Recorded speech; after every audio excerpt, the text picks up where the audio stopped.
Yeah, okay, mate. So sorry for late reply. I did see this earlier, but it wasn't easy to make a video earlier, so I thought I'd just leave it until I get a time to make the video. But it's a very good question. Well, it's not easy knowing for sure. Trading is a game of probabilities. There's no question about it. There's no certainties in trading, almost ever. But you have to find those opportunities where the risk is pretty small for taking the trade, or finding good levels and stuff. Now, everybody is different. Of course, you can see Rose there. She can put out a trade with a 35% stop, for example. They're very difficult to actually trade. If you're taking trades like that, of course, you need to have an extremely small position and stuff like that. But what I was kind of pointing out on STBL this morning, a lot of times I'll just go to this. Now, the trade that I put out didn't work out. But sometimes you can see that, is this a daily? Yeah, this is a daily. To be fair, there was always a chance that this was going to go a bit higher, right? There always was that chance because it was such a strong close. And there was more of a wick on the bottom than there was on top.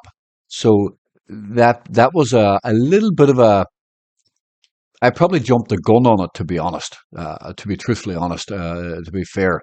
Now, you can see that there was other times in the past that there was more wick on top. But this still went up and stop hunted before rolling over.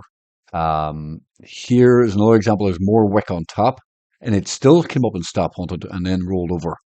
So you can see here as well, small wick on the bottom and a bigger wick on top. And then the next day, this was a very good example, but truthfully, I'm not sure if I looked at it wrong this morning. But when I look at this now, I can see that there is less wick on top and more wick on the bottom. That is kind of still a sign of a little bit of strength. The fact that it is closing stronger maybe than there was on the lows, right? It's closing higher up here with not much wick on top, kind of signaling strength in a way. So I probably jumped the gun on just saying there's a possibility of a short. Truthfully, there was only about 0.5% or 1% of risk on the trade when I was putting that out earlier. But you can see now that it is moving up and it's into this yellow 9 EMA. And on top of that, it's coming into a level here, as you can see, which was kind of a resistance point all in through here, right? So there is that resistance point of the previous support. I just want to zoom out to see if there was any other good examples of that. What sort of chart is this? Yeah. So, I mean, you can see this bounced up into this previous resistance. You see the resistance here, and you bounce right into the resistance. Here, you bounce right up into this prior resistance, and then you rolled over again. This one also bounced up, I suppose, into the top end of the resistance point here, right? So it's been bouncing up into the previous resistance here, and then it rolled right over again here, and this bounced up into this prior resistance here, and now we are moving up here, and so far we are into, it's the bottom end of this resistance at this point. So, and the other thing is, I think that, when I was looking at it, I was like, well, okay, you can see there's a big move up, and then there's a red day, there's a big move up, there's a red day, there's a big move up, there's a red day, there's a big move up, which failed, and then there's a red day, there's a green day, a red day, a little bit of a green day, and then red days. And you kind of get that theme a lot of the way down. There's not many green days before a red day steps in. So I jumped the gun a little bit on this earlier.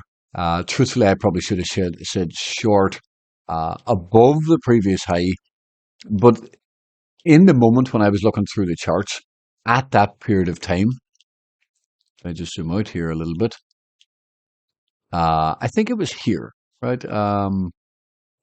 Where was it again? Maybe it was, hold on. I mean, here's yesterday's highs in here. Yesterday's highs was there. I think price was just coming up in here somewhere. And I was like, okay, well, you could take a short trade. I think it was here because it hadn't taken out the highs yet. So it must have been in this move right here.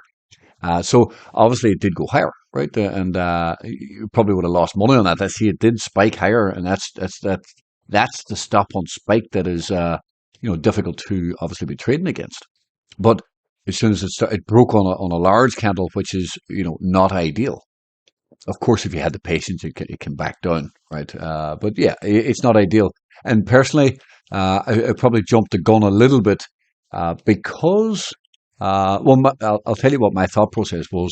I was hoping for, because of the way it was reacting at that time of the day, I was hoping for a red day, just one red day that can come back down and create just a small day down and then go higher into a bit of a stronger sort of uptrend, right? That was kind of my thought process at that point in time.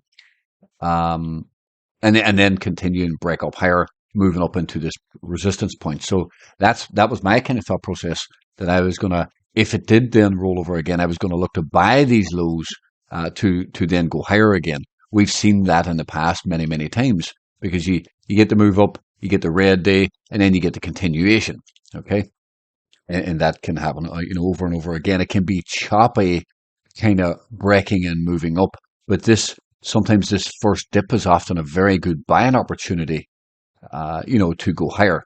So it did stop on down and drop back down, but this can still be a buy, right? If this has a red day down, that first red day candle back down could then be a buy for the move higher, right? This can be a major low, and well, I don't mean a major low, but a near term low at least, that can cause higher prices. It can be a choppy move higher. For now, there's a bit of a bearish daily stop on, so I would prefer to be looking to buy this lower, and that was just kind of my thought process on it all. But it popped up through the daily candle and kind of rejecting for now. I hope you can hear me okay. I'm dying with a flu here. I'm only back in Ireland, and it is not the weather that I'm used to anymore. So good, yeah. I hope you can hear me all right. So that's kind of I just want to see the weekly. Yeah, so you can see the weekly is green. So, and it's a bullish weekly stop on. So dips here could still be biased to attempt to go higher. Um, but actually, I forgot. Back to your question. So it was not indicator based this morning. I didn't look at indicator based earlier today. I didn't look at indicator based. I probably should have looked at indicator based, because it probably would have showed me in a 10-minute chart that it's still strong. To be fair, this was a price action based. And the truth is that I jumped the gun a little bit, in my opinion, because I noticed later. I don't know if anyway, I just thought it was a chance of having a red day. But now, obviously, in hindsight, it's always easier. But the fact that this wick is larger on the bottom than the top, it makes me feel like I jumped the gun a little bit. I should have said, better to short above this high rather than just tight inside this. I was hoping for wick fill in the moment to get a bit of a drop, but because of the wick situation and the strength of this candle and the way it closed, I probably should have said, wait until you see a rejection up above it, short it back down, and then look to get long again for the next leg.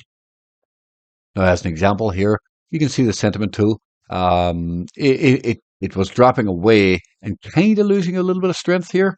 It wasn't very strong, but the fact of the matter is, in here, you can see that this is 100 down the bottom, and it was still fairly strong. It was still fairly beefy, and not really given a short, so to speak.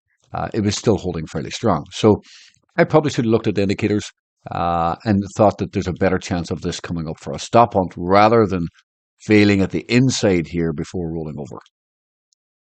But I also just want to point out that all in all, this is a bullish 2-week stop hunt.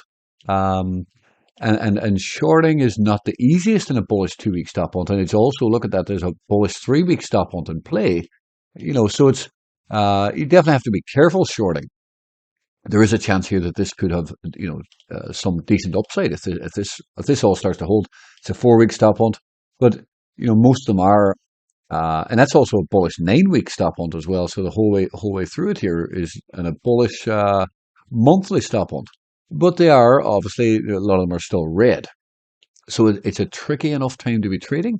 It's a knife catch level for a buy down the bottom, but yesterday was a very good buy. But that's also why I was saying you could buy the dip, because the level here is a pretty good level. Below here, sometimes they hold, sometimes they don't. But that's why I was saying that, dip here could be a buy to then try and go higher again. Anyway, mate, yep, 10 minutes here, so I hope it helps, and we'll keep an eye on this.